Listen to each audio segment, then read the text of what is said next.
എങ്ങനെയുണ്ടെന്ന് നിങ്ങളല്ലേ പറയണ്ട, പൊളിയായിരുന്നു. എനിക്ക് ഭയങ്കര ഇഷ്ടമായി.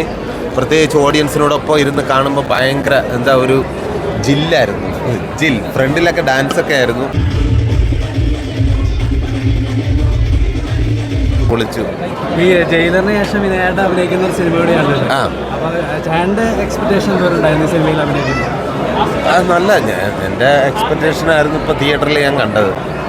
അടിപൊളിയായിരുന്നു. എങ്ങനെയുണ്ട് നിങ്ങൾ പറയേ? Thank you very much. എനിക്ക് ഇഷ്ടപ്പെട്ടു. കോമഡിയും ഉണ്ട്.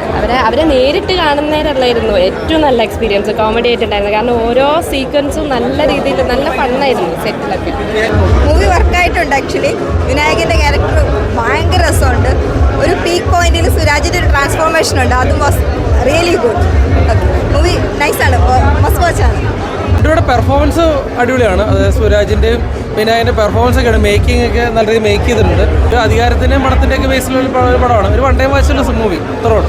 ഇത് ഞാൻ പറയാം, ഒരു ഫാമിലി ഒരു കാര്യത്തിന് വേണ്ടി ചെയ്യുന്ന ഒരു എന്താ പറയുന്നത്, അവരതിനു വേണ്ടി കുറേ പ്രയത്നിക്കുന്നു. അവസാനം അത് ഇല്ലാണ്ട് നഷ്ടപ്പെട്ട് അവർ തന്നെ ഇല്ലാണ്ടായി പോകുന്നൊരു കഥയാണ്. അത് നമുക്ക് അവസാനം ഒരു കരച്ചിൽ വരും. നല്ല രീതിയിൽ ചെയ്തിട്ടുണ്ട്. എല്ലാവരും തിയേറ്ററിൽ തന്നെ വന്ന് കാണാം. നല്ലൊരു ഫിലിം. Thank you. പേഴ്സണലി ഇഷ്ടപ്പെട്ടു. ഫണ്ണാണ്, ഫാമിലിയായിട്ട് കാണാൻ പറ്റിയ പടമാണ്. നല്ല സിനിമയാണ്, എല്ലാവരും പോയി കാണണം. വിനായകൻ ചേട്ടനും സുരാജ് ചേട്ടനും നല്ല രീതിയിൽ പെർഫോം ചെയ്തിട്ടുണ്ട്. അവരോടൊക്കെ അഭിനയിക്കാൻ പറ്റിയതിൽ ഒരുപാട് സന്തോഷം. ഞാൻ ആഗ്രഹിച്ചായിരുന്നു സീനിയർ ആക്ടേഴ്സിൻ്റെ കൂടെ അഭിനയിക്കണമെന്ന്.